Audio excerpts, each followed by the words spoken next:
one podcast, mining the Magic the Gathering community for salt. This is the Howling Salt Mine. It's the Howling Salt Mine. The Howling Salt Mine. Well, welcome back, everyone, to another episode of the Howling Salt Mine podcast, the podcast where we delve into those salty, salty minds of the Magic the Gathering community, find the salty stories, the salty posts that we love, put them in our mind cart, and bring them right back up to you, our dear prospectors at home. As always, I'm your host, Sam, joined by my lovely co-hosts, Mike and Tony. Say hey, guys.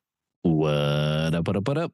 Hello. Hello, indeed. And before we go any further, you know I got to shout them out, our nice tier patrons. And this week we have Alex Balix, ZZ, and Accidental TBK. Thanks for being so nice. Happy New Year, guys. It's we're pretending as if it is the new year because this episode comes out on January 1st. But it's like fucking close enough. Like we're within the margin of error if you look at a whole year, you know?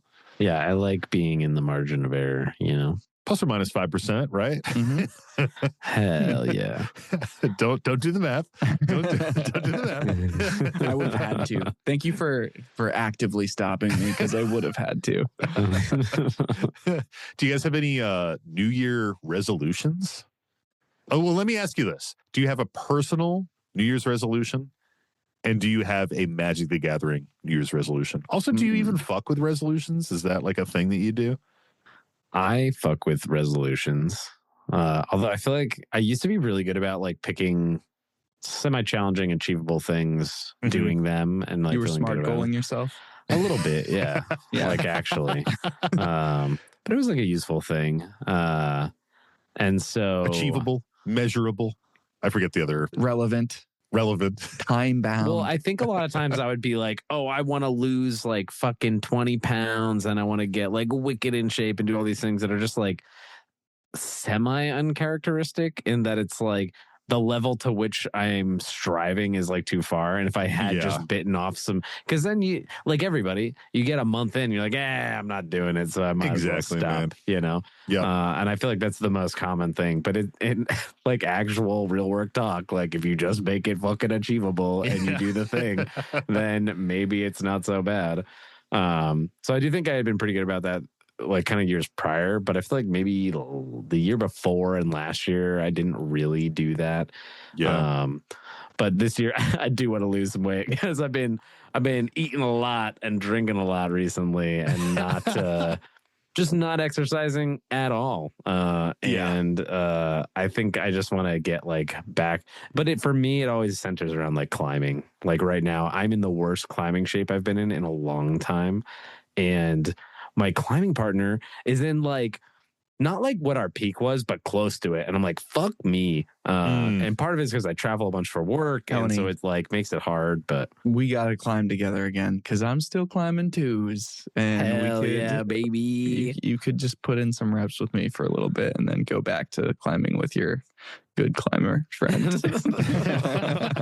That's the best though, when you have like a exercise goal and someone else is there to make you feel a little bit bad about it. Like I personally need that as motivation.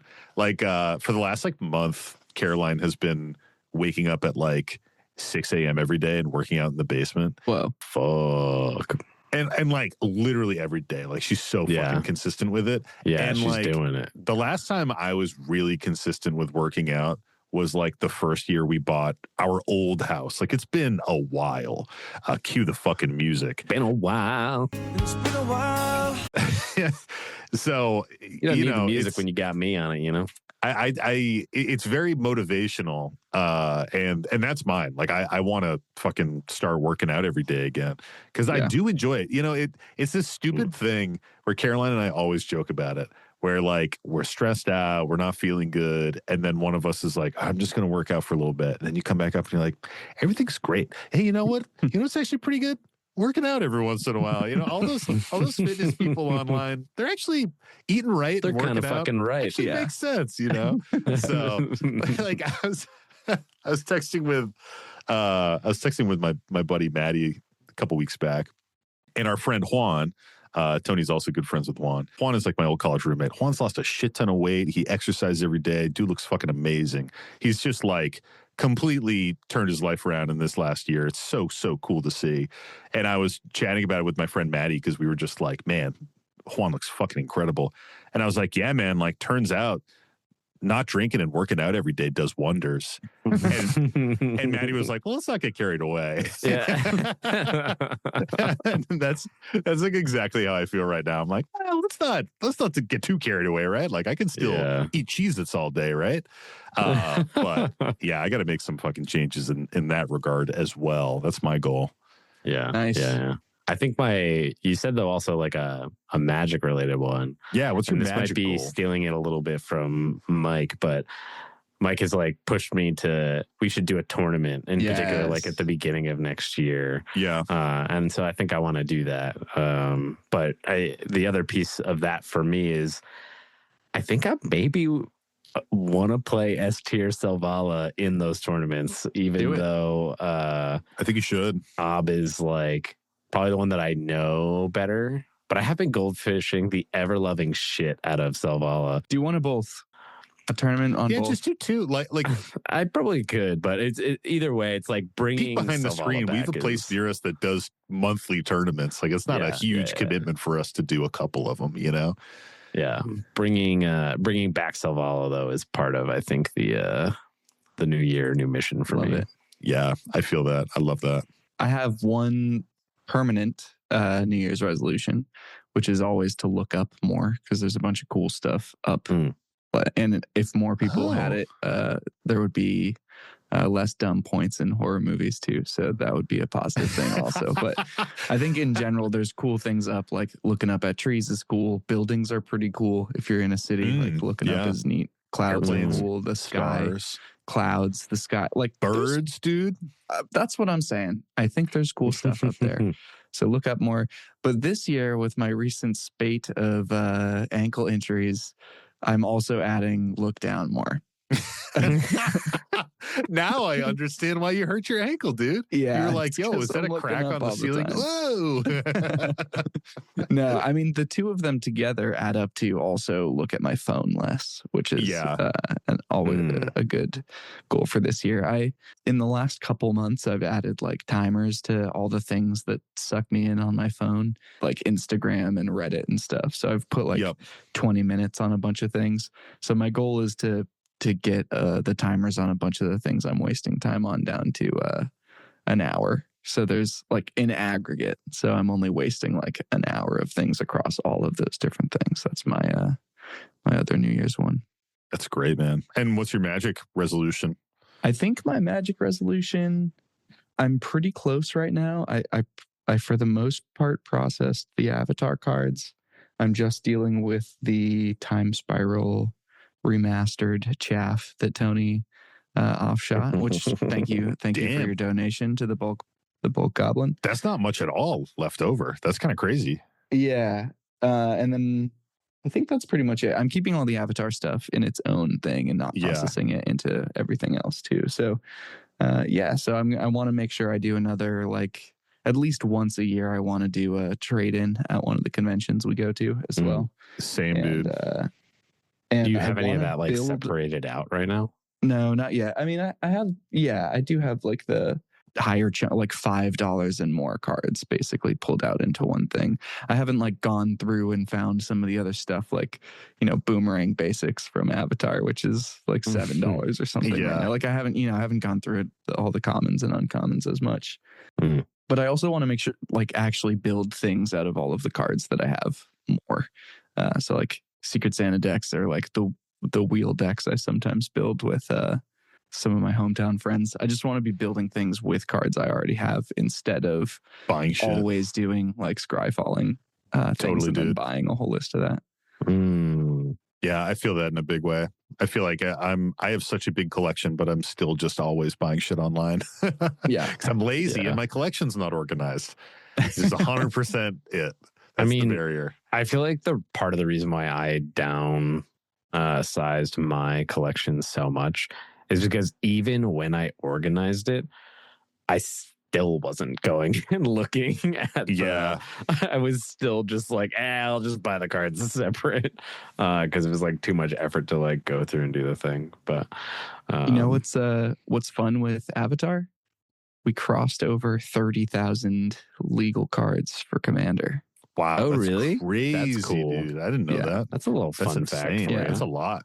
But it's also cool because it means if you just had unique one of 30,000 cards, you know, if you just had one of all of those, you'd have the whole play set of the format. And only 30,000 cards. I feel like I have 30,000 cards. Yeah, I do. Exactly. It's just a bunch gotta of start like trading them dookie in. bullshit. Yeah. Well, there's probably 20,000 cards of dookie bullshit. Yeah, 10,000 playable. Still want maybe.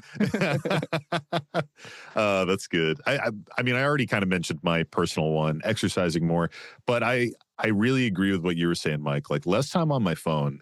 It's a challenge as someone who does content already, you know, for Howling Sawmine, and now I do social media management for Dragon Shield, where I'm kind of always being pulled into social media. And, you know, I open something to like check a comment on Instagram, and then I'm just fucking scrolling. So my goal, and I was kind of mentioning this to you guys before the call, but my goal is to start using more like external social media management tools, which I've been using for Dragon Shield, and it's been incredible how useful they are, where I still get all the interaction and interface that I need to like, you know, prop up the Howling Saltmine brand and all that kind of stuff. But I don't have to get sucked into like the doom scroll kind of shit. So that's a big one for me. And I think my other one is for Magic is to take decks apart.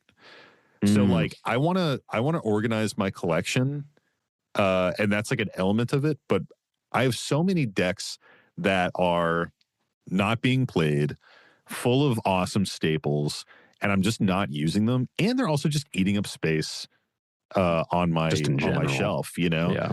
And I, you know, they're in deck boxes that I would love to use for new decks I'm brewing, so I don't have to just keep buying new deck boxes and stuff like that.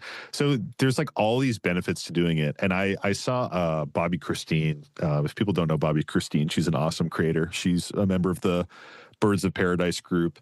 And Bobby Christine has been doing these posts where she had like 30 decks and was like, I just own too many decks. So she's taking every single deck apart. And like, I'm not going to take every deck apart because some of my decks, you know, I really love and I play them actively and I'll keep them together. But she's taking every deck apart to like prove which ones she really loves and will rebuild, basically. Like, because the idea is that if you take everything apart and you really, like, if I take all my decks apart and I really want to play Abdel Adrian, then I'll rebuild it. So don't take apart Abdel Adrian. No, I'm not fucking taking apart Abdel Adrian. Are you kidding me, dude? I feel like the for goal is to me, bling out Abdel Adrian fully. It's close. Ship of Theseus. Yeah. You're taking it apart. I almost did that once in that I did go through all my decks and I sort of took apart some of them. But for me, it would just be such a death sentence. Like, even if I love the deck, I wouldn't put it back together. Like, if I truly, like, sorted those cards into, like, something else, like, I just wouldn't, like, none of them would be rebuilt. Yeah. And I think the line in the sand for me would simply be more like, I refuse to take apart X deck, which is the exercise I should do again. Because there's, again, I've got, like, I bet you I have, like, $300 just sitting in, like, Omnath Locust of Rage. Oh, just dude, because, like, I got an Amulet of Vigor when it was like, I think I bought it when it was like 15 or 20 bucks, if that. And it's like more now. And so like those kinds of things, like I'm sure there is at least $300 worth of those types of cards that are just sitting in that deck. Yeah, dude. That got more expensive over time. And I never play that deck. And I'm not going to play that deck again. Like I don't have a desire to play it. Like I've never reached for it. It truly is dead to me at this point. So I should do that. I have tons of decks that are like that too, where it's like Marisi is one I've mentioned in the past. Still together for some reason. Haven't played it in like 2 years, I don't think. Still partially together, like 80% together.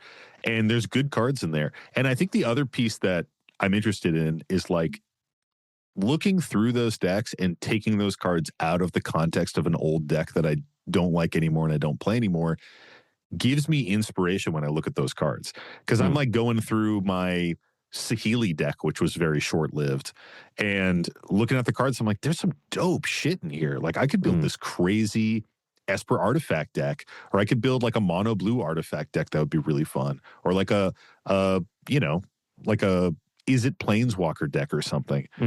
Yeah, but you could also just play Saheeli once every year and not like it a ton, and then put it back on your shelf. You know? I don't want to do that. That's exactly it.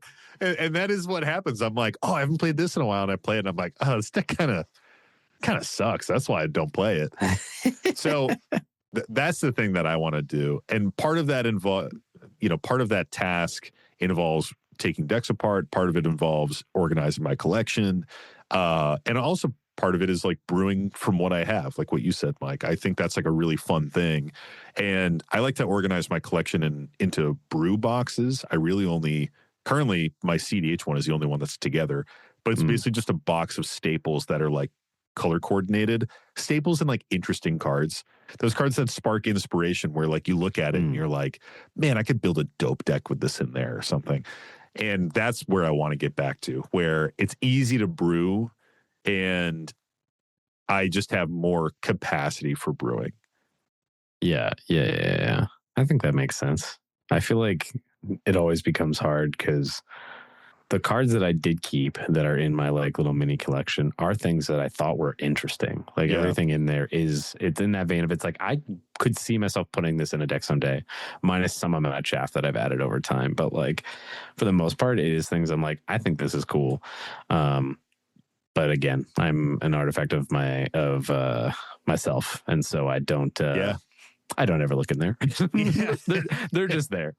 Yeah, dude. Same. Yep. Yeah. Whereas for me, like, don't take my one copy of the list version of Eddie Trailhawk, you know? Like, that's, I want to sneak it in there, whatever it is. I want those random commons from like a back slot of a pack. Yeah. Eddie Trailhawk. Please, Mr. Trailhawk is my father. Call me Eddie. Yeah. Well, should we get into the let's mines? jump into it, man. Oh, also, what do you find in mines, though? I definitely want to do the CDH tournament as well. I want to bring Marath. Yes. The last CDH tournament I did, people who listen to the show know, but I brought Sisse, and it was fine. It was fun. I love Sisse. I fucking won with it the other day. Let's go on it. Immediately go into another tangent. Won with it last night. Well, I wanted to talk about it too. I want to talk about Marath. But also Sisse a little bit. But I feel like I just owe it to the deck. Kind of like how you feel, Tony. Like I owe it to the deck to bring it to a fucking tournament, you know? Yeah. And like and also just get some tournament experience. Like we talk with the Tag C guys. That's a good card podcast. And they are such tournament grinders. And there are elements of it that seem really fun. So for sure. Yeah, I want to bring Gwenham to a tournament. Yeah, I think that would be cool. Gwenham would be great in a tournament setting. Just go. Well, I'm not sure it'll do like it's. I think it'll struggle in top pods, but I think it'll be kind of fun in just the Swiss rounds where you just sit down. Yeah, I mean we're not getting to top pods, so don't even worry about that. 0-3 drop, baby. I would love to. I think my currently my record in like Top Deck, not that that's the software that every tournament uses, but a lot do. I think mine is technically under 25% right now. I would love to address that and correct that at some point. Mine 100% is because I 0-3 dropped the one tournament I was ever in. Nice. So. Very nice. Yeah. So who cares? Well, when we all go to that CDH tournament and we 0-3 drop and we feel terrible about every decision we made in a game, I think we might feel a little salty. Oh, wow. That's interesting. I don't know what that is, Sam. Like, what is salt? Tony, that's a great question. Thank you so much. Salt is frustration in the game, as we like to say. It's anything in a game of Magic the Gathering that's going to get you irritated, grumpy, something's not going right. Maybe you kept a shit hand, but when you were looking at it, it looked great. But once you started playing that first turn, you're like, I got green cards in here and I only got red and white mana. That's it's a like, bummer. oh, it's not great. I can't cast half this shit. Whoops. Maybe you just have awful decision points. Maybe someone else in your pod made a horrible play and the whole game just got absolutely fucked up because of it. There's a lot of different types of salt in Commander and in Magic the Gathering in general, and we are here to talk about it so that we can learn from it and hopefully not be salty in a future game of Magic. As we like to say on this show, it's an educational podcast. Fuck yeah. Fuck yeah, indeed. Well, first story of the new year, guys. What should our search term be? First story of 2026. Oh, wait. Actually, I fucking take it all back. I have a story that we have to do. I take it back. Can he do that? I can. Yeah, I'm not sure if you can do that. I don't think you can take it back. I can, and I will. And I am. Is he doing that? I'm doing it. I'm not doing sure it. he It's can happening. do that. I'm really not sure you can either, but it seems like we're sort of stuck here now. Is that not in the contract? We have it right here. What do we have? The original story that you contract? started to read? You have the story for first? Yeah. Sure, yeah. This is the one for first. All right. This one comes to us from our buddy, Guy Pearce. And this story is titled Notably not Guy Fieri. Not Guy Fieri. It's Guy Fieri's cousin. Weirdly, they have the same first name. But this story is titled Salty Confession and Fan Art. Oh. I will show you the fan art at the end. I saw this email come in the other day, looked at the fan art, and it was all of my willpower to not send it to you guys immediately. And peek behind the screen here, originally, like we're recording on a random fucking day because holidays are crazy. So originally it's just going to be me and Mike. And I was like, man, I want to do this story, but I can't show the fan art if all three of us aren't here. And then Tony had some dinner plans get canceled. So, miraculously you made it here. So miraculously. So now we can do this one. All right. And it's mid-length, mid to long length. So, choose to buckle, make your own safety decisions for yourself, folks. We've covered this. You have to buckle regardless of story duration. You are required to buckle. I don't know, man. I think mine cards, it's like 1950s rules where it's okay. And you can also drink a beer while you're in the mine card. All right. And the story goes, G'day, mates. You can call me Guy Pearce, sending love from Australia with a salty confessional. For context, I constructed a new bracket 2 deck around Parness, the subtle brush. Enter Tony. Tony, what the fuck is that card? Sam, hey, Mike, do you want to pull up Parness for the folks at home? Mike, absolutely. Mike proceeds to look up and read the card. Witty banter ensues. Perhaps Tony is reminded of the Nornussi story. Classic Tony. We return to the story, and all is well. Okay, well, now I have to fucking read Parness. Parness, the subtle brush. It's 2, a blue, a black, and a red for a legendary creature vampire wizard. Whenever you or a permanent you control becomes the target of a spell or ability an opponent controls, counter that spell or ability unless that player pays 4 life. Oh, neat. It gives you and your permanent's ward 4 life. Before that was a keyword. Whenever you copy a spell, up to 1 targeted opponent may also copy that spell. Then they may choose new targets for that copy, and it's a 4/4. That's spicy. That is neat. I do like that. It's from New Capenna. That's a fucking spicy thing. So you're like just giving out free copies of shit, but it's harder for people to target your stuff. I dig it. That's a cool card. A May. This seems just pretty fun and like political and neat. Yeah. Very cool. Tony, does that make you think of the Nornussi story? Yeah. All right. And the story keeps going. The idea is to copy huggy/sluggy type spells like Scheming Symmetry or Cruel Entertainment a bunch and give opponents copies. It's jank, the way Richard Garfield intended. Spoiler for games 1 and 2, the deck does not work. I don't even get my commander out. Put it down to luck and suboptimal deck construction. I'm not having a good time at this point. Game 3.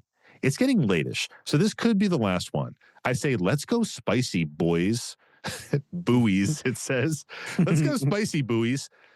The crew agreed, and because of your show, The Howling Salt Mine, my pod has started dipping toes in the waters of CDH and loving it. Tony interjects with panache. Fuck yeah. He's using all the right words. So. Yeah, he's got it down. He understands the formula. I'm on Keurig. Jeffrey Rush is on Vivi. Hugh Jackman, huge jacked man, has Yidris. And Nice. Russell Crowe is piloting Chatterfang. Must have sounded like a drowning horse. Yeah. Yeah. See, I haven't seen the Hear the People Sing movie, but I know enough about it where I know that people sing really poorly in it. Yeah, that's what it's called. Particularly Mr. Crow. I call it Hear the People Sing movie. Yeah. Hear It's the only People thing- Sing, the movie. It's funny. The people who are like Broadway stars actually sing real good like in the movie. And then the people who aren't, they don't sing real good like. It's crazy how that works. Yeah, that's wild, dude. That's crazy. But like Russell Crowe also probably got paid more than them. Like that's the biggest travesty of it all. All right. And they keep going. I have the nuts. Turn to Keurig, immediately eliminating Jeff and Russell. Get fucked players 3 and 4. Or as we say in the land down under, get a dog up ya. Big emphasis on That's the dog. gonna be my new Get a dog up ya. get a dog up yet. It's turn 3, and it's 1v1 between Hugh and myself, between Huge and myself, and he takes the game with combat damage. Worth noting, I'd spend the vast majority of my life on Phyrexian mana. 4 turns and 20 minutes, just the way Richard Garfield intended. I'd take another L, but one of those L's that feels like a W after the previous 2 games. I'm desalinated and pumped to go again. Begrudgingly, I agree to lower the power and once again pull out Parness. 3rd time's the charm. Jacko has opted for Halar Firefletcher. Rusty shuffles up Hazel of the Root Bottom, and Mr. Rush starts shuffling up what he says is my, quote, super janky coin flip deck. I'm rushing through my shuffle and mulligans, just wanting to get this show on the road. It's only once we've technically started the game that I glance over at the, quote, janky coin flip commander, Rawl, Monsoon Mage. Oh, no. That's not janky. I'm starting game 4 with already elevated sodium levels, but I self-reflect. Maybe he genuinely doesn't realize how strong Rawl is. Fast forward, it's turn 4, and I'm finally set to cast Parness for the first time ever. And Bloody Jeff, Captain Barbosa himself, counters it with invert polarity, winning the flip. Salt levels, critical. I scoop at instant speed. The table obviously feels the tension, and Huge offers me to shuffle up and deal myself back in. I refuse, not out of spite, but because the game simply doesn't work like that. Jeff throws in a, what, are you just going to sit there and watch for the next hour and a half? I suspect 2 things. 1, my janky new deck is not good. And 2, Jeff's janky deck is fringe CEDH turned down to bracket 4. You got me fair and square. Anyways, I don't think the game will take long from here, is my reply. Rush goes next, and he's off to the races. He drops his secret commander, Krark the Thumbless, and also Krark's Thumb. His board also has something akin to a Harmonic Prodigy on board, as well as Tavern Scoundrel. He plays with himself for 15 minutes before passing the turn. Huge kicks a spell for a bit of damage, then passes. Russell casts a Squirrel, then passes. Jeffrey fucking Rush proceeds to drop a chance encounter and casts Stitch in Time. He's gone just shy of infinite, and he's won. It's over. Not quite the low power game we expected. Nobody is happy packing up the table except good old Jeff, just the way Richard Garfield intended. A salty conclusion to a salty night, save for that one game. The moral? Just play CDH. Hope you found some value in there somewhere. P.S. I dug up this salty story as a vessel to send you some fan art. For context, I'm an illustrator and spent a portion of 2025 working on a children's book. The attached image came about as a product of procrastination. Do with it what you will. P.S. Mike, you were talking about Sisay a lot when I drew this. In retrospect, I wish I'd made you Magda or Lotho instead. P.S. This is my second submission. It really buttered my nugs to hear you to hear my last story read out. I appreciate the shit out of you guys. Regards, Guy Pierce. Wow. Buttered my nugs. Well, thank you so much, Guy. Before we even get into this, Let's get into the fan art here. Gotta show you guys the fan art. Let me open up my my download folder here. What the fuck? Incredible. Beautiful, beautiful art. For the folks at home, I will describe it as best I can. It is the three of us posing. In front is me, hunched over with a big muscly arm and a head full of horns and a flame in an amalgamation sort of hybrid Sam Marath. and Marath, Will of the Wild. Behind that is Tone Bone himself. And he is in a fancy suit, and he's got a beard of horns as he's looking like Ob Nixilis. And behind us is a majestic Mike with a majestic mane, looking like a captain of a Weatherlight. It's great. It's fucking beautiful. It's incredible. It's so good. It is It's good. so funny. It's so good, dude. We should put those on like sleeves or something. You probably still have a thing of free sleeves from Dragon Shield. Oh, I definitely do. I mean, I could also probably just I get would say now you probably I could just get do them, but work there. But yeah, I mean, this is like ideal for a custom Dragon Shield sleeve. Yeah, it's even in the same. It's in like the correct orientation. Yeah, I think it's in the correct aspect ratio too. It's like perfect for it. Well, Guy, thank you so much for this. This is beautiful. We will treasure it always and often. What a saga though. Very well written. I love all of the I love you inserting us into the story there. That's great. yeah.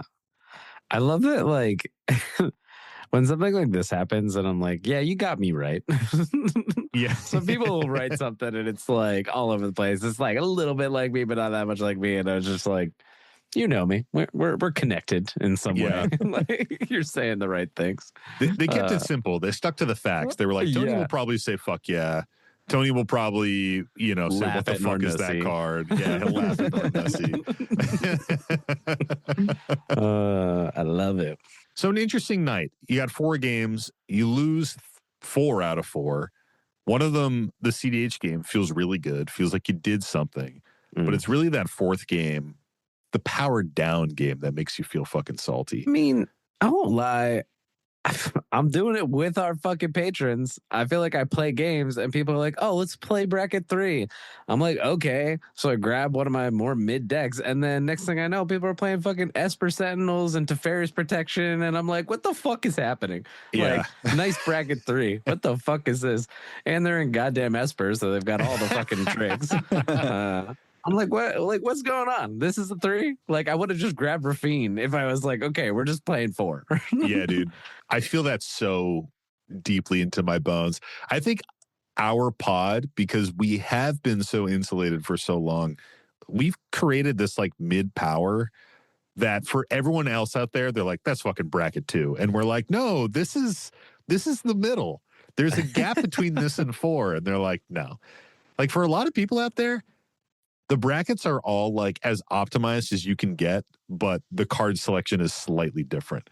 Like I forget if I mentioned on the show or not, but I was playing at a brewery a little while back, and this dude dropped a Marnius Calgar deck and was like, "Oh, it's bracket 2." And, he had like 2-card infinite combos and all this kind of infinites and all this crazy shit and like a bunch of game changers in there. And we were like, this isn't fucking bracket 2. And after he got knocked out, because we had to gang up on him and he left, we were all just like, that wasn't a fucking bracket 2 deck, right? Like we're all in agreement here. Like that was crazy. Yeah. This felt like semi less egregious, but Ral just falls into that category that we talk about a lot, where it's like, if you're doing anything that the deck wants to do, it's just going to be fucking really good. Like, there is no like, oh, this is going to be a chill, casual deck. Like, no. It's even worse because it's probably going to spin even more and not do anything more, which is why they're like, oh, it's like a 3 or a 2. But it's like, no, you just are fucking jerking yourself off for 20 minutes. Yeah. And then eventually win after you do that the 3rd or 4th fucking time. It's just a silly coin flip deck, Tony. Yeah, fucking Christ. I mean, they are playing like Krark and Krark's Thumb and like just stuff that coin flips. But those are that makes they it all end fucking up worse. being Yeah, good, Kark though, is the problem. is pushed as Yeah, fuck. it's a dude. good card. It's not. I'm not. That's the thing. It's not doing bad things in the deck for sure. Let me read Rawl for everyone out there. Rawl Monsoon Mage costs 1 and a red. Legendary creature, human wizard. Instant and sorcery spells you cast cost 1 less to cast. Whenever you cast an instant or sorcery spell during your turn, flip a coin. If you lose the flip, Rawl Monsoon Mage deals 1 damage to you. If you win the flip, you may exile Rawl. If you do, return him to the battlefield transformed under his owner's control. He's a 1/3. The backside of Rawl is it's an Is It colored Planeswalker. Rawl Leyline Prodigy. Comes in with 2 loyalty. And it says Rawl Leyline Prodigy enters the battlefield with an additional loyalty counter on him for each instant and sorcery spell you've cast this turn. +1 is until your next turn, instant and sorcery spells you cast cost 1 less to cast. So you kind of get the static effect from the other side. -2 deals 2 damage divided as you choose among 1 or 2 targets. Draw a card if you control a blue permanent other than Rawl. -8. This is what the card is all about, folks. This is why people play it in CDH. This is why it's so incredibly fucking crazy and pushed. -8, exile the top 8 cards of your library. You may cast instant and sorcery spells from among them this turn without paying their mana cost. Just fucking free casting off the top. So it's this type of deck that in CDH, the whole intent is that you build up enough storm with your instants and sorceries that by the time you're winning that flip and you can flip Rawl over, you can immediately do that -8 and ult him and rip 8 cards off the top of your library. In a perfect world, you're doing it exactsies where Rawl is flipping with 8 loyalty. You rip 8 off the top, Rawl dies, you generate a tiny bit of mana, recast Rawl, get another coin flip, and do it a second time because he just keeps track of all the storm counts. It's a crazy deck, and I think it's one of those ones that even in like a tame build, I think you would be doing pretty insane shit. Anything that is considered like a true top tier CDH deck, in my opinion, whenever everybody can suck it, you cannot build a deck that is lower than like a 4 without trying. Like if you're trying to do what the deck wants to do, get good because you built a bad deck if you somehow made it lower than a fucking 4, because these things they're just so inherently powerful. It's like that's what it's gonna do. Like if I build a Thrasios Vial Smasher deck and I'm just trying to do things that are synergistic with the deck, you're going to come across all these powerful things. You're going to be putting them in it, and it's like it's just fucking good, man. You just trip and fall into those powerful strategies. Like if you're building a casual Najila list, chances are you're going to be doing some infinite combo with that activated ability and just tripping and falling into the same shit, you know? Like you really have to build like on a super sparse theme or really restrain yourself. I think the only commanders that can kind of like that don't fall into that trap are ones like Timna, where it's kind of there for colors and just drawing cards occasionally, where like that can translate to lower power decks just as a card advantage source. But like, you know, as soon as you're doing broken shit with, you know, as soon as you're putting a Seedborn Muse in a Thrasios deck, like you're getting pretty close. Yeah. I think this is a tale as old as time. What do we think about the salt rating here on this one? There's a lot of salt here. There's the salt of building a deck that you think is going to be good and it underperforms all night. I think that in itself is pretty frustrating. Then there's another dash of salt when you move up to CDH and you get a break, but then you're asked to move back down to the bad deck that you brought. Like at that point, I would just want to play CDH all night. I would not want to bust out. Like that deck clearly needs tinkering. I don't want to play it again. You know, if I know a deck needs work, I don't really want to shuffle it up again until I've done the improvements, you know? Yeah. And then just somebody maybe not fully understanding, kind of underestimating their own commander, but just coming in with a strategy that is so strong. I mean, Rawl is crazy. Kark is a very powerful card. And a lot of those coin flip synergies, like you're just making tons of copies of spells, you're casting shit for free. You know, those Is It Storm decks with a powerful engine like that can just get so out of control. And it doesn't feel like bracket 2 at that point. Even if by like the pure metrics of the list, it is bracket 2, it's just at a class of its own with that type of synergy built in. It's playing more optimized. I think playing this game 4 here was a bit of a coin flip, and you lost the flip. You know? Damn. Mike fucking starting the new year off right, dude. Yeah, because I was just going to say, get fucked, you built a bad deck. That too. Be better. Hashtag be better. That's a bummer. I mean, it is tough if you're comparing a deck that inherently is built to give your opponents an advantage if you do this super conditional thing. Like, that's the thing about Parnasse, right? It's if you're copying a spell, which is already like, you got to jump through some hoops to do that, to copy a spell.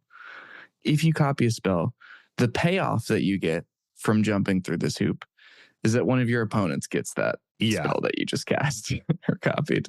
Like, it's not doing a lot for you. The only thing that's on it that's strictly positive is that it's a 4/4 and gives stuff ward. But like the sharing that effect is like very janky compared to like Rawl, where every line of text on it is explicitly extremely beneficial for you, except for maybe sometimes it'll deal 1 damage to you. Yeah. Yeah, like a deck that's trying to kind of group hug and like bring an experience to the table versus like one of the most greedy storm decks in Izzet that you can imagine. It's a tough combination. You heard it here, folks. Mike says you build bad decks and pick bad commanders. Get fucked. Idiot. I don't think it's bad. I think Fucking it's just sorely mismatched in intent from You're dumb. Yeah. But thanks for the drawing. It's definitely mismatched. Yeah. Did you predict Tony would insult you personally when you wrote this story? It means I love you. We needed a fourth PS here, a fourth postscript. Yeah.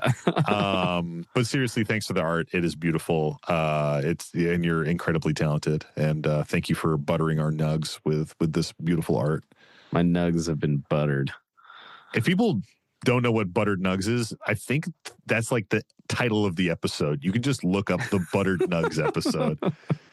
Is Tony riding you? I'm riding him in this.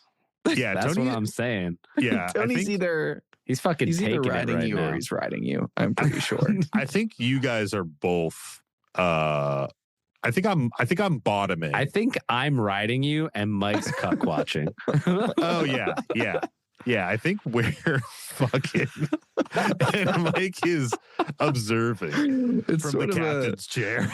Uktabi orangutan sort of situation. Yeah, it is an Uktabi orangutan situation. Tony does have his hand on my back. Yeah. One hand. Where Where's else that would you other put hand? the one hand? Like, And the other, one hand on my back, one thumb in my ass.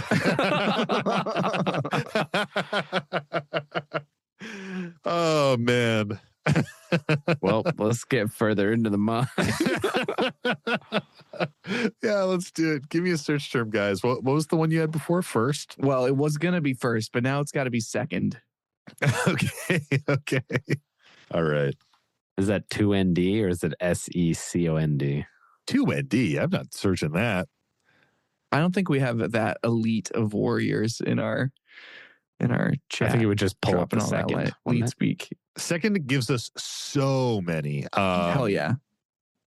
Well, give me like a time frame. Give me the second.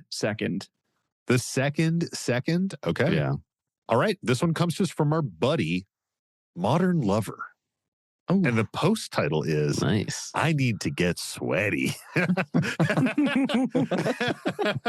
it's a powerful combination, those two. Yeah, it is.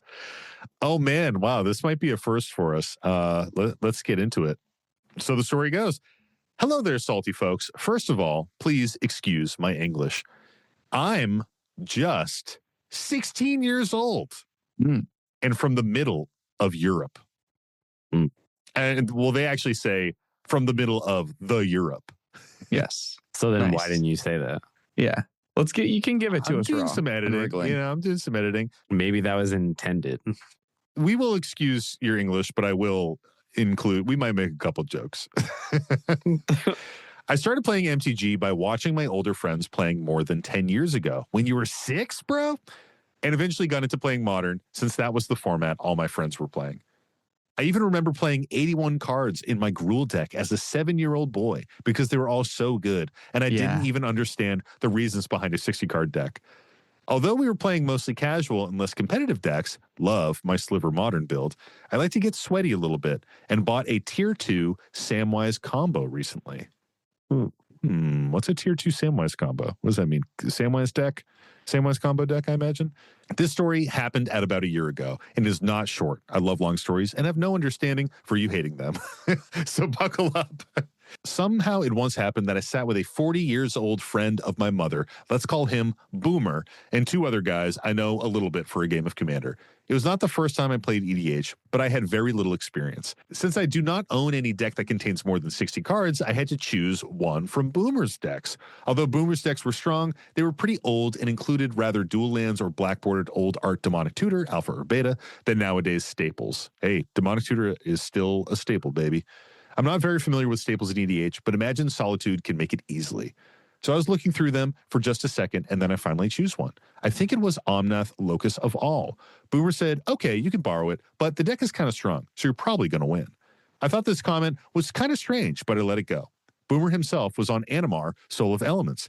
Get fucked 3rd and 4th player, they're irrelevant.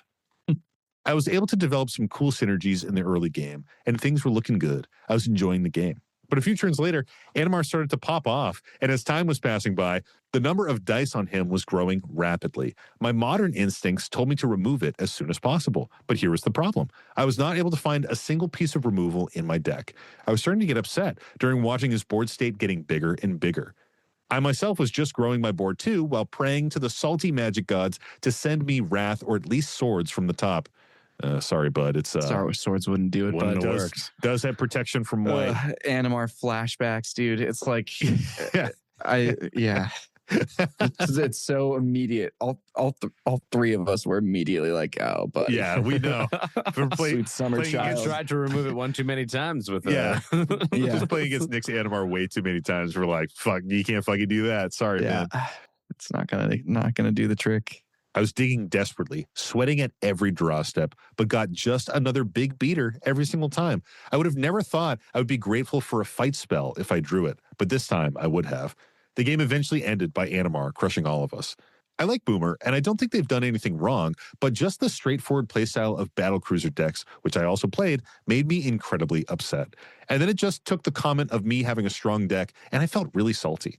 I do not mind being absolutely crushed. I'm used to it from Modern, but I felt so trapped by play rock, big trample, swing, pass, as Garfield intended, play style, with neither game actions nor decisions or interaction. I don't feel like I'm completely discouraged to play EDH ever again, but feel a little grain of salt in my mouth to this day, and Commander just didn't meet my expectations and requirement for a fun format. I really like to play interactively. Mono Blue is actually so enjoyable to play. And will just stay playing my beloved Modern, full of interaction and potential misplays. Hope you enjoyed it. Sweaty Modern lover. P.S. Don't hate Blue and long stories. Both take time, but they're wonderful. Nice. See, I literally was going to be like, man, this is perfect. I don't need you to come play Commander.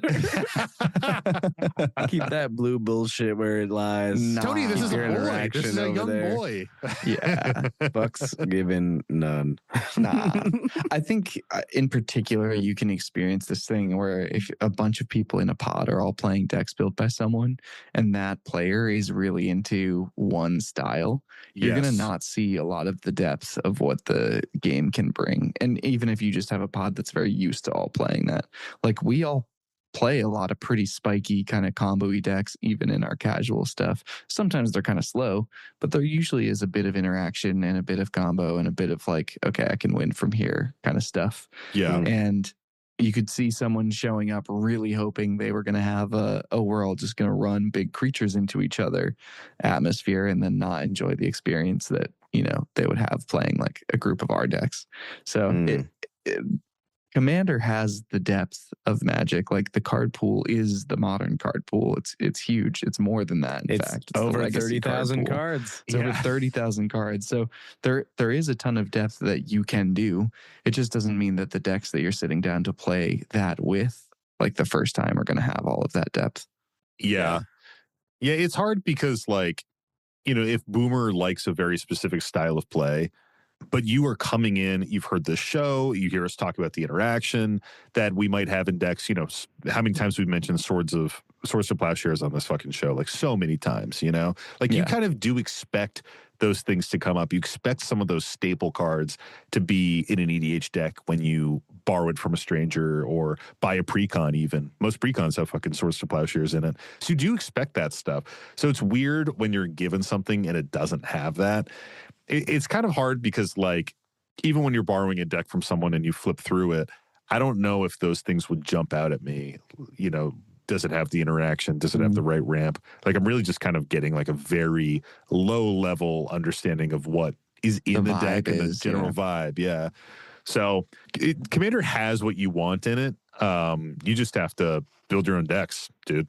And even Modern, like, this player themselves is like talking about, they used to run 81 cards in a Gruul deck, you know, like it just could be that the table that you sat down was still people in that phase of their Commander journey, you know, rather than like that phase of their Modern journey, which you were in at one point. So it's important to know that other people are going to upgrade their game too sometimes. Yeah, super well said. They are playing, that is the sliver Modern deck that you love so much, that casual Modern deck that you built. That exists in EDH too, but a lot of us like to play the actual comp lists, you know?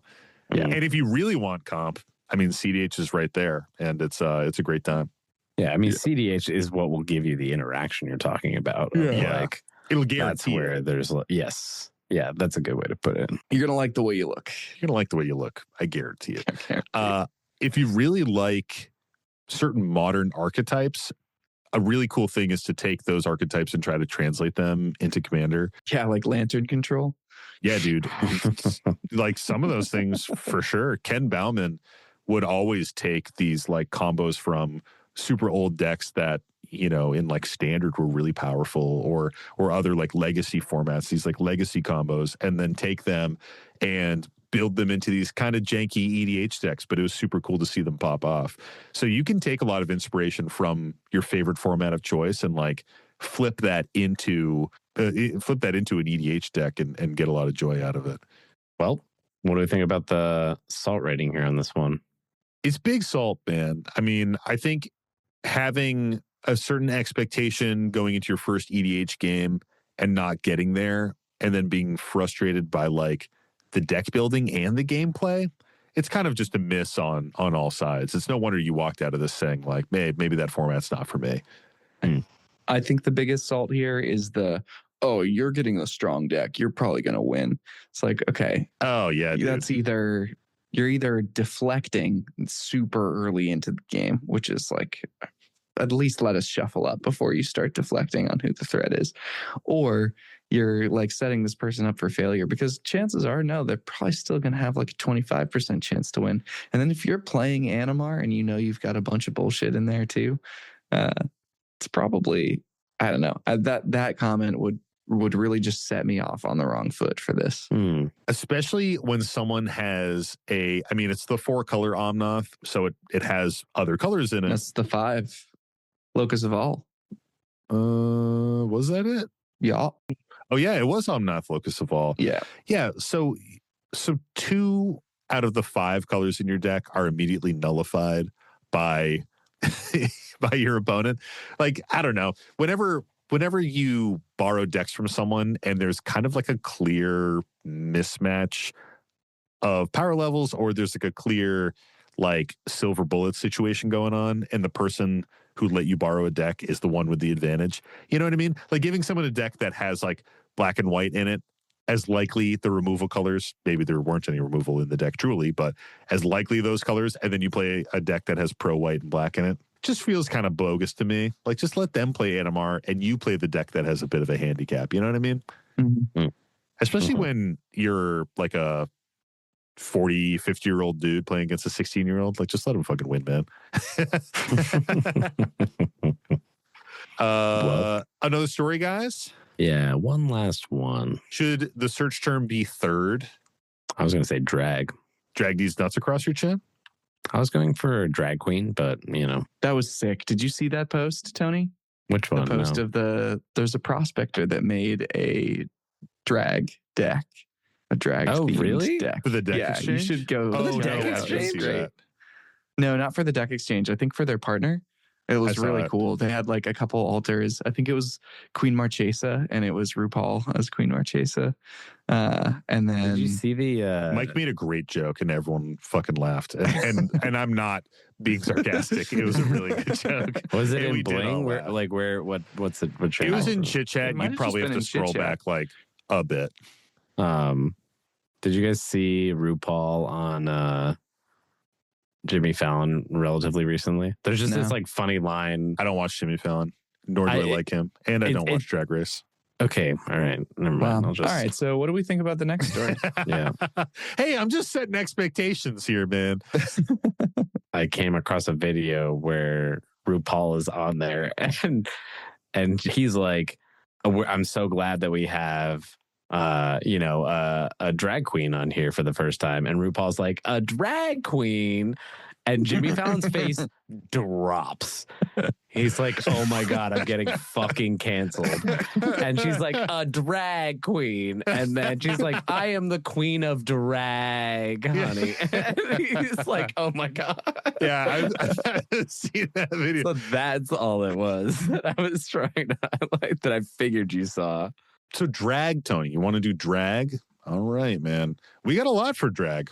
I just figured we would have a lot for drag. So we have 5 for drag. Give me a number here. I'm sorry, I was watching the Jimmy Fallon drag queen video. It's so funny. It's really good. It's so funny. He like shits a brick, man. And that's the funnier part. When you look at his face, he literally is like, "Oh my God, Yeah, I'm he's canceled right oh now. my It's God. over." What? Yeah, he's like, fucking, what did I do? I'm ended. He's like, how do I react to this? Yeah, What is he's like- this? I've never seen this before. How do I handle this? It's so funny, dude. Oh, it's so funny, dude. I saw it and I was like, "This is the funniest shit I've seen in a while." It's like it is such like it's such a classic thing of like straight man attempts to use queer lingo and fucking, Literally, and like has a heart attack over Yeah, it. Like, yeah. one of my old coworkers was a Boy Scout, like a scoutmaster, and they were going through this whole thing in his Boy Scout troop about like acceptance drag and queens. inclusion of like LGBTQ kids, and there's this one kid in his troop that was like really championing it, and they like had this great meeting about it, and the kid sent this email out to everybody afterwards, like reply all kind of situation, and he was like and my coworker was like 30 years older than me, right? So keep that in mind, maybe 40 years older than me. So this kid finishes the email, this great written email, thanking everybody for all their support, and then saying like, thank you so much for making our troop safer for all of the queer kids. And and my coworker didn't know that the term queer has kind of been like reclaimed and made very, very normal. And he was like, look at this email, Sam. He's like, he said queer kids. He's like, basically like saying like the F slur in his mind. Yeah. He's like, oh my God. He's like, how do I reply to this? What do I do? And I was like, that's okay. Like, that's a fine term, Dave. Don't even they made fucking that worry fine about now. it. Like, yeah, that's actually okay. You can actually say it as long as you're not using it pejoratively. Yeah, queer is totally fine. It's absolutely fine. All right. So we have 5 posts for drag, Tony. Which one should I read? 1, 2, 3, 4, let's or do 5? 3 since 3? we're on the third story. Yeah. All righty. Let's do it. This one comes to us from our buddy Serge. And Nice. the post is titled Mob Justice. And the story goes, they jump right into it. The game was already dragging into its second hour, and tensions at the table were high. Jacob, the Krenko mob boss player, had been public enemy number 1 since turn 3 when he dropped a Skirk prospector and ramped into Krenko early. Everyone at the table knew what that meant. If he ever got to untap with his commander, things would spiral out of control. Sitting across from him, Danny, piloting a Multani Maro Sorcerer deck, was getting visibly frustrated. His entire game plan revolved around having a massive Multani, but Jacob had been picking off his key enablers with Goblin Sharpshooter. Fuck yeah, fucking love that fucking card.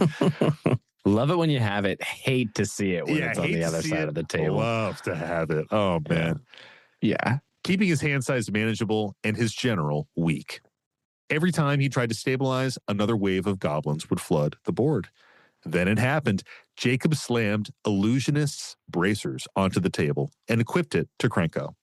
Past turn, he smirked, already picturing the goblin flood next turn. Danny took a deep breath. His board was unimpressive. Just a Reliquary Tower, a Sylvan Library, and a Multani that was barely a 6/6. But his hand stacked. He untapped. All right, let's see if I can do something here. Draw for turn. He smiled. Danny played Rites of Flourishing and then Brainstorm, growing Multani into a respectable 12/12. Jacob chuckled. Still not enough to kill me, man. Danny nodded. Yeah, not yet, but let's see. He tapped 6 mana and dropped Storm Cauldron. The table groaned. Jacob smirked, faded. Oh, you son of a... Danny grinned. Yup, hope you enjoy bouncing your lands every time you tap them. Do people know what Storm Cauldron does? Should I pause and read this? Read it. Yeah, I don't know what it is. I think it's 5 mana for an artifact. Whenever a player taps a land for mana, they return it to their hand. Yes, 5 mana for an artifact. Each player may play an additional land during each of their turns. Whenever a land is tapped for mana, return it to its owner's hand. It's a brutal card. Really good in landfall decks, though. Jacob gritted his teeth. His plan relied on untapping Krenko, but with Storm Cauldron, he'd have to return lands to his hand every time he wanted to activate anything. If he wanted to go off, he'd set himself back to the Stone Age. Pass turn, Danny said with a smirk. Jacob untapped and stared at his board. He had 2 lands open. He could tap 1 for mana, but then it'd go back to his hand. He had the win right there, but Storm Cauldron made it so he could barely function. Bro. Danny shrugged. Mob bosses don't do well in an economic collapse. The table erupted in laughter. Jacob took a breath. He tapped 1 land for red, bouncing it to his hand, and cast Chaos Warp on Storm Cauldron. Danny sighed and shuffled it into his deck. The top card, Gaia's Cradle. The entire table lost it. Jacob scooped right then and there. I'm done. I'm so done. Danny just leaned back in his chair, laughing. Justice for Multani, baby. That's the story, man. That's it. It was really more of a narrative. Yeah. Great. What does Multani fucking do? Doesn't it like just get big? There's a few Multanis is the problem. I was trying to look it up. Which one did it specify? Good question. Multani Maro Sorcerer. Yeah, it's just can't be targeted of spells or abilities, and a star, where its power and toughness are each equal to the total number of cards in all players' hands. So if you can draw a bunch of stuff, it gets real big. Interesting. I don't know if that's scoopable. I don't know if I would scoop in that situation. Don't you just win? Don't you still just win as Jacob? How? Didn't Jacob have some combo where he could tap and untap Krenko, but the thing that was stopping him was the Storm Cauldron? No, all he had was an Illusionist's Bracers, right? Oh, yeah. I think that's all I remember being Whenever said. an ability of equipped creature is activated, if it isn't a mana ability, copy that ability. I don't really see how it interacts with the Storm Cauldron other than like it would take 3 mana to equip it in order to do a bunch of stuff. Like it slows you down like a Krenko little activate bit. twice, and that would bounce all of your lands to hand. Yeah, it doesn't. I don't know. I mean, it's a funny story. It was well written, but there's a couple things here where I'm like, I don't see how Storm Cauldron slows down Krenko. I mean, see how it slows it down. It doesn't stop Krenko from winning. And I don't see how a Gaia's Cradle also stops the Krenko from winning. Yeah. Especially a Gaia's Cradle when your opponent only has Multani on board. Like, sick. That's a fucking forest. To pay the Chaos Warp, they bounced all their lands to hand. So they nuked themselves back to the Stone Age, and then they gave their opponent a Cradle, Like, it's definitely pretty terrible for them. Yeah, okay. I see what you're saying. Oh yeah, it was turn 3. No, I don't know. I think it was later in the game. He says it's public enemy. He said that Krenko was public enemy number 1 since turn 3. Let me see if I can get a turn count here. I mean, I think the real thing is that it sounded like they had some untappy shenanigans, but it was probably things that they needed to pay for. And so in their brain, they're like, just a couple activations of Krenko is not necessarily enough to run away with it. And if you have to return all your lands in the process, so say you have a couple goblins and you can get Krenko off twice, it just doubles each time, right? So you only go up to like maybe 12 or so, but you've lost all your mana now. On the following turn, if you did nothing, okay, well, now you're getting like 48, right? Because you like double it and double it again is presumably what you're trying to do. But I assume they had stuff on board that just was going to cost them mana to do it. It wasn't all just like tap this artifact to untap Krenko to do the thing. Especially in those decks, I think you probably need like Jandor's saddlebags bullshit and like there's like some specific Patriarch Seal. Yeah, or like puppet strings, I think it is. And all these things like cost mana to actually untap the stuff. And I say this because I've played like Rakdosi, red, tappy shenanigans, bullshit decks.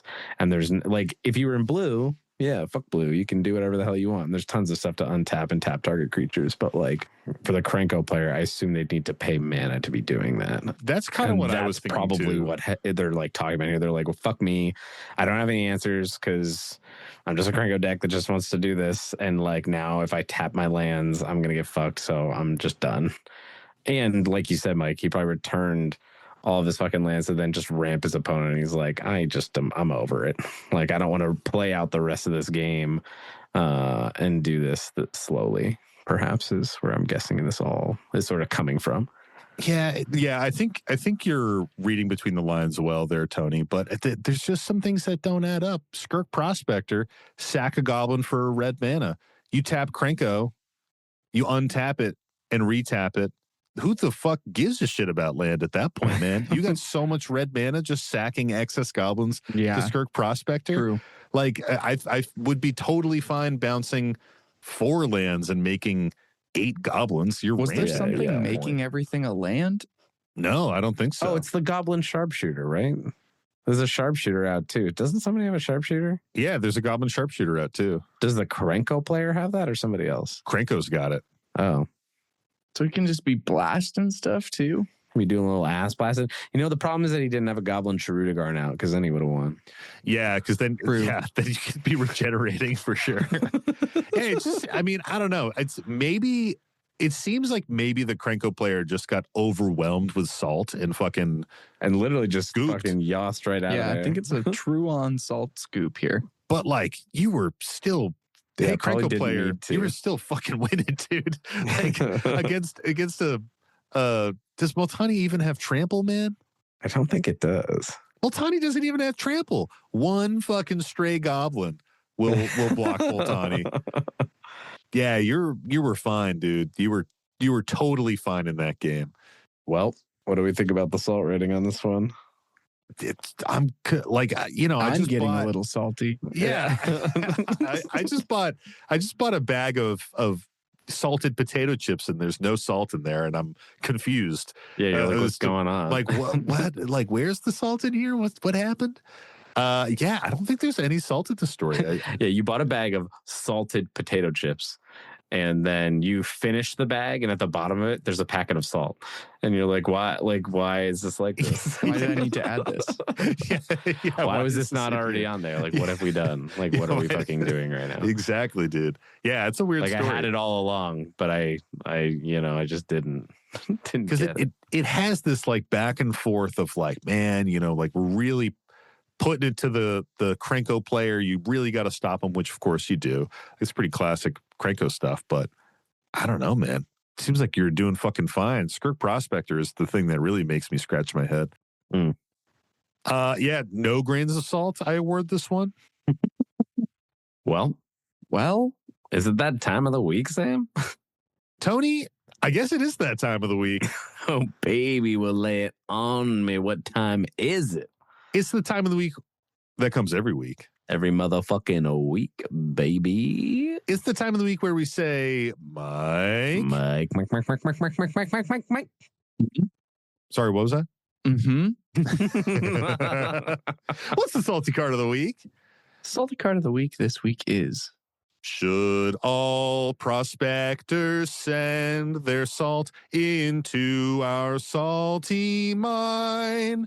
To all prospectors, bear your faults and rage and bitch and whine. For all the salty stories and all the failed search terms, keep it short and quick, you crusty dicklings.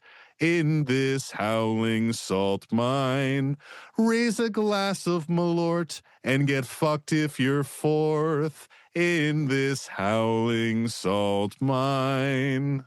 Happy New Year, everybody. Insert the old barbershop tag that we used to do at the end. Old Lang Syne. Whatever it was. Of course, it's Old Lang Syne. It's a classic. I think I did it a couple of years ago as a salty song, but I bet the lyrics were better now. Yeah, and I bet you every year I'll probably for just the keep next doing 10 it. years, we're going to keep doing it. And the words are going to change a little bit every time. Maybe that's what it is. They stay mostly the same. And you're like, I'll change this verse, that verse until we reach true final form. Really get it. Yeah. A little here, a little there. Yeah. Really crush it. In like 10 years, it'll be so good. Fuck It'll top the charts. Well, thanks, Sam. That was a lovely salty song. Thanks, Mike. The salty card of the week this week is the Dragon. Oh. It is 4 and Wooburg, so one of each color for a legendary creature, dragon avatar. It's a 10/10. It has eminence. As long as the Dragon is in the command zone or on the battlefield, other dragon spells you cast cost 1 less to cast. And it has flying. And whenever one or more dragons you control attack, draw that many cards, then you may put a permanent card from your hand onto the battlefield. Jesus Christ, there's a lot of fucking text on it. There's a lot of text on this one. Sam, would this one make you salty? It does. Yeah. Had to think about it, but it does. So the Dragon is the most popular commander. Yeah. Right of now. all time. It is number one. It is number one on the list. Eminence already is challenging. Eminence already makes people salty. It is fucking 9 mana. Like, it's a lot. Wooburg +4. There are lots of dragon cost reducers out there. You can probably still get it out fairly cheap. But, like, it's probably still mostly just giving you the Eminence ability. But, man, that second half of the card is fucking crazy. Whenever one or more dragons you control attack, draw that many cards, and then you just drop a permanent on the battlefield. That's super, super strong. I think the thing that makes me the most salty about it is that it just feels really generic to me. I'm not a big fan of dragon decks. I think this skyrocketed to the top when Dragonstorm hit, just because so many good dragons came out that a lot of people were like, well, it's Dragon time, you know? But I think there are worse dragons to play against. I would much rather play against an Dragon deck than a Scion of the Dragon deck, which is usually like a combo deck, or a fucking Miram, dude. Miram or Tiamat. sucks. Yeah, or Tiamat. Like there are just more offensive dragon decks out there where Dragon, I'm like, yeah, it's a little generic, but it's cool. And it really just kind of depends on like what you're doing in the deck that justifies the salt value. I think just playing against an Dragon deck, it's kind of fine. And hey, man, does Dragon Shield have an exclusive sleeve as a part of their legendary series right now with the Dragon art on it? They do. Hashtag sponsored. Hashtag employed. That's my job. Yeah. Hashtag employed. Use our code Stay Salty to get 5%. All one word, all lowercase. But they are sold out right now. They're probably restocked by the time this episode drops. But yeah, I guess that's a long answer to say, like, I get the salt, but it just doesn't really hit for me. But it is a little generic, but not like egregious salt, you know? Makes sense. Tony, does this make you salty? Yeah, I think it does. And I think I disagree with Sam a little bit in that there are worse sort of effects stapled to some of the dragons that people will run as commanders. But my problem is that people put all of those in this deck, and you just don't know what you're going to get. Yeah. And a lot of times what this deck wants to do is like accumulate some value, build up a bunch of dragons so that when they do play their commander, it's just an immediate effect or they go to combat and now like get fucked. They're just going to draw a billion cards. Yeah. And it's always that like you take care of them for a while and then eventually they get to play their commander and everybody's like, oh shit. And then they drop out one of those problematic ones that Sam was just talking about that make everything so much worse. And so, like, keeping track of their board state is like a fucking nightmare. It's like, oh, you've got a billion things over there. I don't really know what is even fucking happening because every single card that you just played has a wall of text on it. Your commander has a wall of text on it. So I'm just like, whatever. Am I dead or am I not? And so I think the generic nature of it lends towards those types of games where it's like you have no idea what it's going to be, and every time you just have to assume it's the worst. And so you don't like playing against anybody's Dragon deck, even if one of them maybe is kind of cute or cheeky or different. You're just like, it's probably the same as every other fucking one that ever existed. Hashtag not a fan. I have played against Dragon decks, and this is exactly what fucking happens. I think there's been one time when I played against an Dragon deck, and in theory, that person maybe is still listening. And I won't lie, they were putting out with some dual lands, and I was like, oh, we're fucked. And then we all focused them down, and they did fuck all. And it's because they literally just had an old collection, and so they had the old shitty dragons, and like they were like one or two new ones, but they did have like dual lands, so we were all like, oh, we gotta fuck this person up, right? And then they did fuck all the whole time, and I was like, wow. You didn't do the thing, which is unfortunate for you.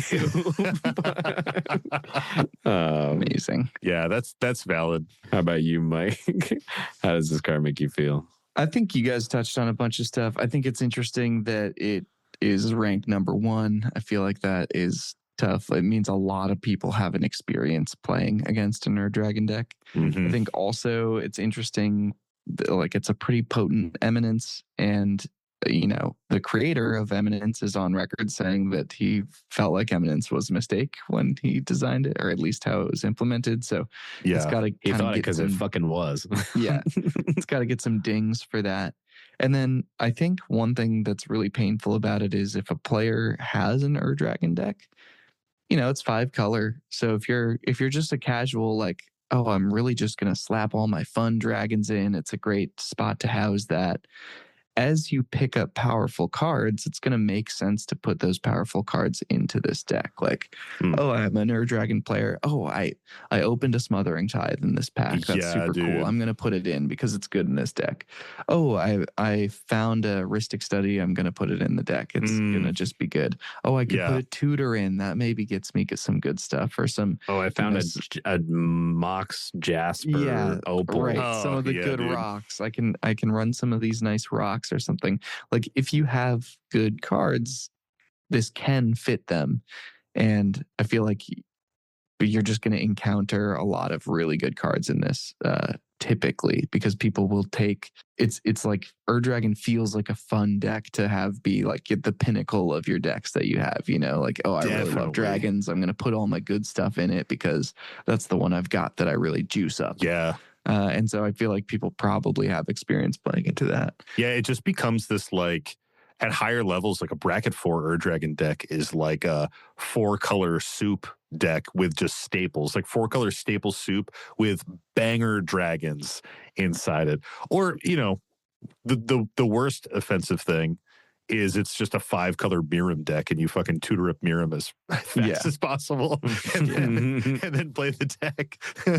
I also think it suffers from like a little bit of self-salt too. Like there's been some discussion in the Discord recently, which is a great time if you want to hang out, talk about deck lists, talk about silly things that people can play. Patreon.com/ShallingSaltMine. Talk about the experience of playing it. Yeah, check it out on Patreon. But the concept of like decks that get hated on in the social contract And, you know, if you're maybe just entering the format, you don't know that. And like, if you're just entering and you're like, I want to play dragons. Okay, I want to be able to play all the dragons. So I'll play something that's all the colors. Oh, this is the leader of the dragons. This is the dragon. That's Dragon so cool. Avatar, dude. Hell it makes yeah. all the dragons dragon cheaper. ass. That's perfect. And it draws like, and it's good, you know. Oh, 10-10. That's so cool. Like, it's a very natural card to draw someone to play. Yeah. If they want to play with some dragons in Commander. And because it's so common and because it's so much out there, there is an element of like, people will see it come down on a table and give it some shit right off the bat. Yeah. Which is kind of validly a little bit true, because you kind of have to if it's like, for all of the reasons that we've just discussed. But it puts you in a position, even when you're sitting down with it, where maybe you're going to be on the receiving end of some salty situations too.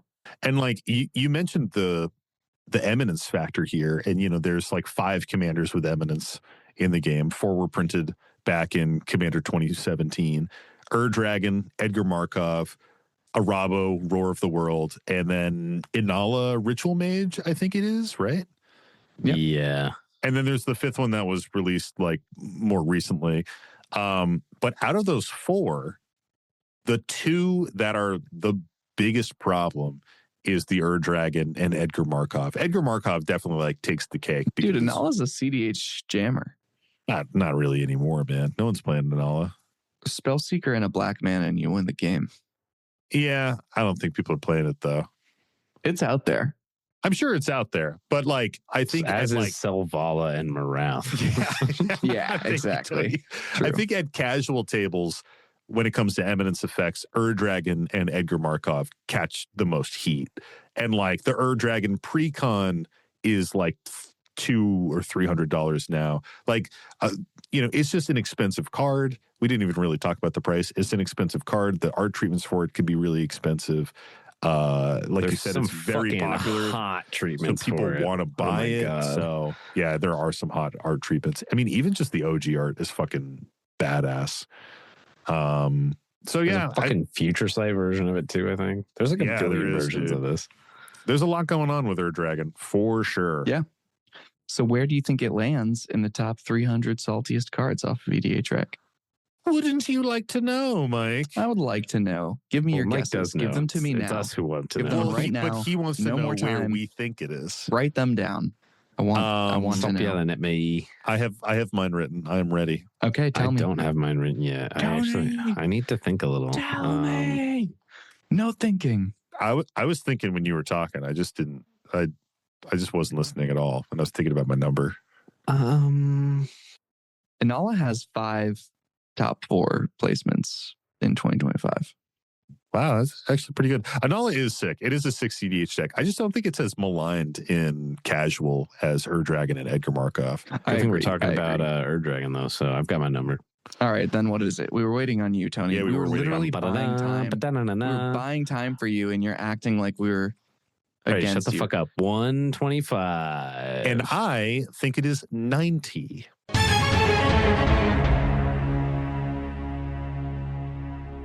Sam takes it. It's 61. Yay! Damn.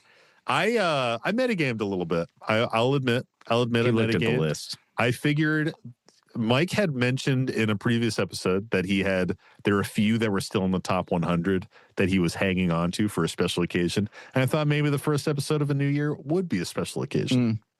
I mean, picking the number 1, the rank 1 commander Right? on EDHREC. Yeah, that's a special little guy. Doesn't seem very special to me. So Mike, how many decks are there for Dragon? Can you just hit us with that EDHREC stat? EDHREC says there are 41,750 decks with Dragon. That's crazy. And that's deck dude. lists. That's insane, man. Honestly, I would have guessed it would have been higher. That's I mean, it's quite a few. that's a It is a lot. lot. Don't get me wrong, but there's millions of people playing Magic at this point. And so, like, for it being the number 1 deck, I'm almost just curious what the population of people that play Magic are, like the percentage of people playing Magic that actually put decks into Online deck thingies. Yeah. Because in this day and age, I would envision it's pretty fucking high. Oh, it's super high.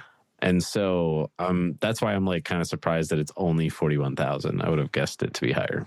But Edgar Markov is not far behind. Edgar Markov is 40,000 and some change. Yeah. And then Atraxa and Krenko. That's your top 4, baby. All right. Well, that for real wraps it up for the Salty Card of the Week. Thanks for playing. Thanks, Mike. I appreciate it. Ew, Miram is number 16. Fuck. Change your ways, people out there. Y'shtola is number 10. Y'shtola is Final cool. Fantasy, that's so recent. Miram fucking stinks. Yeah, Y'shtola is a cat girl. Of course people are fucking building that. That's fair. You guys don't have your number cat 6 girl is there? also crazy. That is Universes pretty wild. Beyond being 2 of the top 10 is interesting. And Wise Mothman is number 13, dude. It's not that far behind. Vivi's at 20. Well, thank you, Mike. That was a lovely salty card. A great way to kick off the year. And thank you to all of our prospectors out there for tuning into another episode of the Howling Salt Mine. You know we're going to shout out our Salt Packet Plus tier members. This week we have Swankub, Bobo Fett, Clearbrook, D. Beeson, Rothbox, Captain Cross, Sire Speedy, Thoughtsmith Prime, Doug's Dad, Bark Bark, Elgo Fogel, Pez, Gilgamesh, and The Quiet One. We appreciate all of you out there. And seriously, thank you to every single prospector that listens to the show. Thank you for the fantastic year we had in 2025. It was really incredible. We were able to go to 3 conventions. It was our first year going to 3 MagicCons. We did 3 live shows, and we're planning to do it all again this year. We're going to be going to Vegas. We're planning to go to Amsterdam, and, we're going to probably go to Atlanta too. That's just how it's going to be now, and hopefully doing live shows at all 3 of them. If you're planning out your year, if you're looking for some New Year's resolutions, come out to a MagicCon if you can make it. It's really an awesome time, and we would love to meet you, maybe jam a game, and say hello. Thank you for all the support, everybody. But if you want more Howling Salt Mine in your life, here's a New Year's resolution that you can do right now, which is join our Patreon, patreon.com/Howling Salt Mine. If your resolution is supporting the arts, you can just give us a little bit of money every single month, dude. Yeah. Or you could go that? make some AI art in support of your do that. just your favorite artist. Be like, hey Gemini, can you make some pour some water on a computer or something? Data centers are bad. I don't know.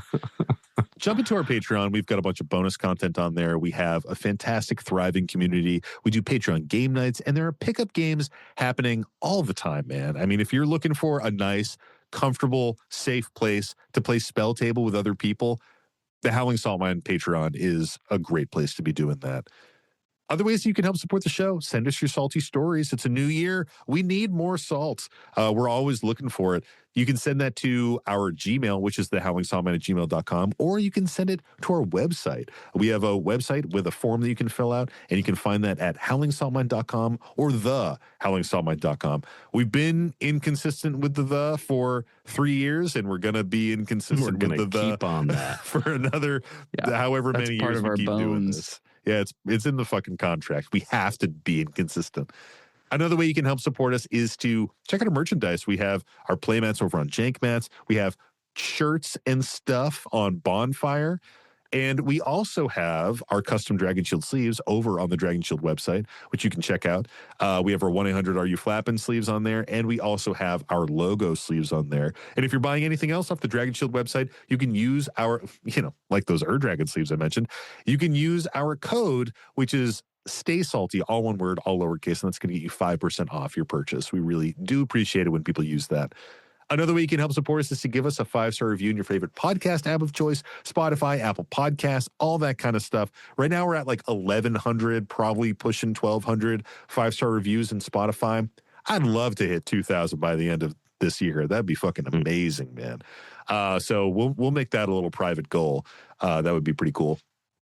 But you can also follow us on YouTube. You can follow us on TikTok and Instagram, where we post all of our short form content that we do, clips from the video podcast, little videos that I'm making. You'll see Tony and Mike on there every once in a while. It's a good time. Last but not least, we got to shout him out, our awesome buddy, Devin Burnett, for giving us our beautiful podcast art that we rock every single week. If you're ever in Asheville, North Carolina, hit him up and get a tattoo, because he's a really cool guy. 10,000 subscribers or bust. Indeed. That's my New Year's resolution. Let's fucking hit 10,000 subscribers and get those tattoos this year, man. I think we actually will this year. I think we have to. Because I'm actually basing it now in my brain off of the, what was it, like 50... What was the number that our Wrapped gave us? I think it was like 5,400. Yeah, we're at so like... that's at like 5,400 on Spotify for that piece. And then I just assume the subscriber count on YouTube is separate. Even though there's probably crossover, I'm just like, whatever. So in my brain, we're actually at like 7,000 right now. I think we're pretty close. I think we're at like 7,000 or 8,000. So it's around the corner. Thanks again, everybody. Happy New Year. And stay salty. And don't forget to draw an additional card during your draw step. It's the Howling Song Night. The Howling Song Night.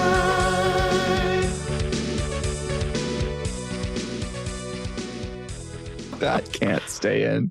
None of this I is don't staying think in. any of this is staying in. Nah, it was all good until then. Tony, you guessed 125 last time too.